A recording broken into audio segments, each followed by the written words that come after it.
동성혼에 대해 문제 제기를 하는 사람들은 크게 두 가지를 문제 삼습니다. 동성애는 옳지 않다와 사회적 제도로서 동성혼을 문제 삼는 것이죠. 이번 영상에서는 사회적 제도로서 동성혼은 옳지 않다라는 주장에 대해 이야기해보려고 합니다. 첫 번째 근거는 공동체 유지 존속에 있어 문제가 생길 수 있다는 것입니다. 우리나라는 예전부터 혼인을 남녀 간의 결합으로 여기고 이러한 관념에 근거하여 사회적 제도와 관습을 만들어 왔습니다. 따라서 건전한 성풍속이라는 공유된 가치를 지켜 사회 공동체가 유지 존속될 수 있도록 동성혼을 금지해야 한다는 주장입니다.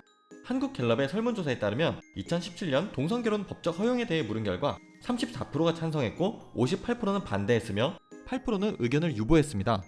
심지어 20대에서는 찬성 66%, 반대 29%로 찬성이 앞서기도 하였습니다.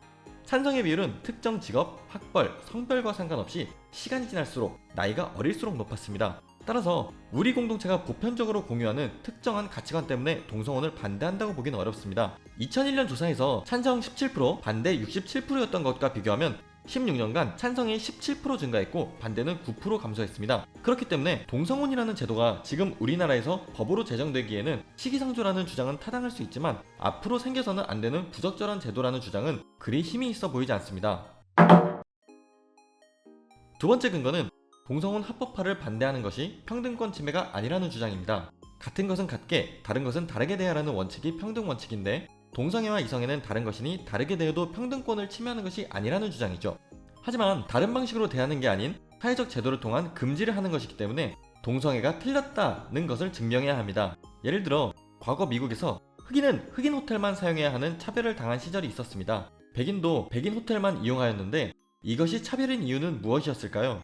백인은 모든 호텔에 출입이 가능했지만 흑인 시설을 이용하지 않는 선택을 하였을 뿐 흑인 시설 이용을 막지는 않았죠. 하지만 흑인은 백인 시설을 이용하고 싶어도 이용할 수 없도록 호텔 측에서 선택을 제한했기 때문에 이것은 차별입니다. 남성인제가 여탕 출입이 안 된다고 해서 그것을 차별이라고 하진 않습니다. 왜냐하면 여성도 남탕 출입이 되지 않기 때문입니다. 이것이 다름을 다르게 대하는 방식이죠. 만약 대부분의 사람이 납득할 만한 이유 없이 여성만 남탕, 여탕 모두 출입이 가능하다면 이것은 차별이 될 것입니다. 다름을 다르게 대하는 평등은 우리 주위에 많이 있습니다. 대학 입시에서의 지역 우대 전형이나 장애인 우대 전형 등이 다름을 다르게 대함으로써 평등을 이루는 방식이죠.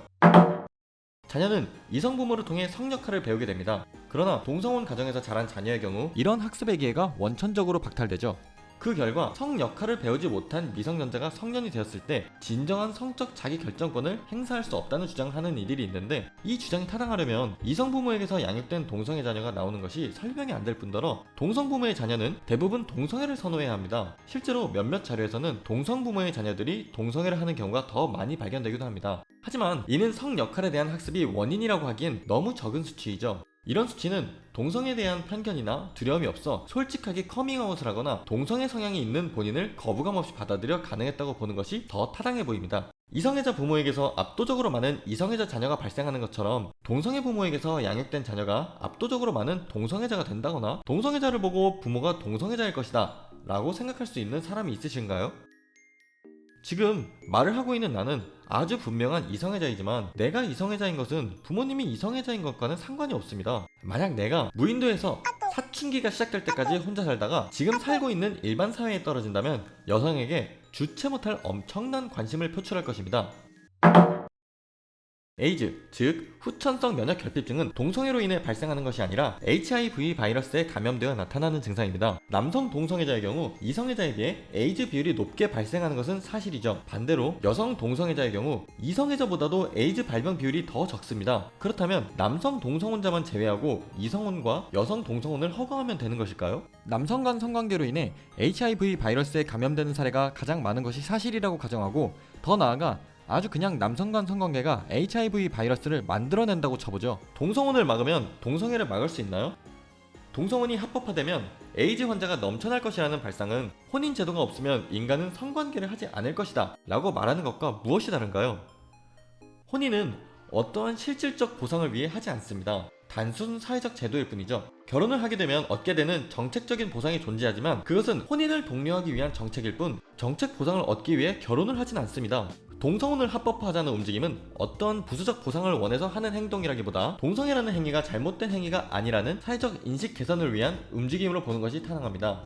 대한민국은 법의 적용에 있어 자유를 보장받기 위해 금지하는 것 이외의 모든 것이 가능하다라는 소극적 법의 방식을 선택한 사회입니다. 그렇기 때문에 금지하고자 하는 것이 있다면 명백한 이유가 있어야 합니다. 물론 혼인이라는 것이 전통적으로 이성 간의 결합을 의미하기 때문에 우리 사회 구성원의 합의를 위한 시간이 필요하다는 의견은 수긍할 수 있습니다. 하지만 애정관계나 혼인은 개인의 문제입니다. 이를 국가가 국가의 의무라는 명분으로 특정 가치관을 강제하고 나서게 된다면 윤리나 도덕과 같은 여타 개인적인 영역에 대한 국가의 간섭이 점차 확대될 위험성이 있죠. 이는 우리가 힘써 이뤄낸 민주주의를 부정하고 퇴행하는 것이 아닐까요? 국가가 국민들의 가치관의 자유를 보장해주지 않고 일관성만 장려하고 강요한다면 국민국가라는 말보다 절대국가라는 말이 어울리게 되지 않을까요?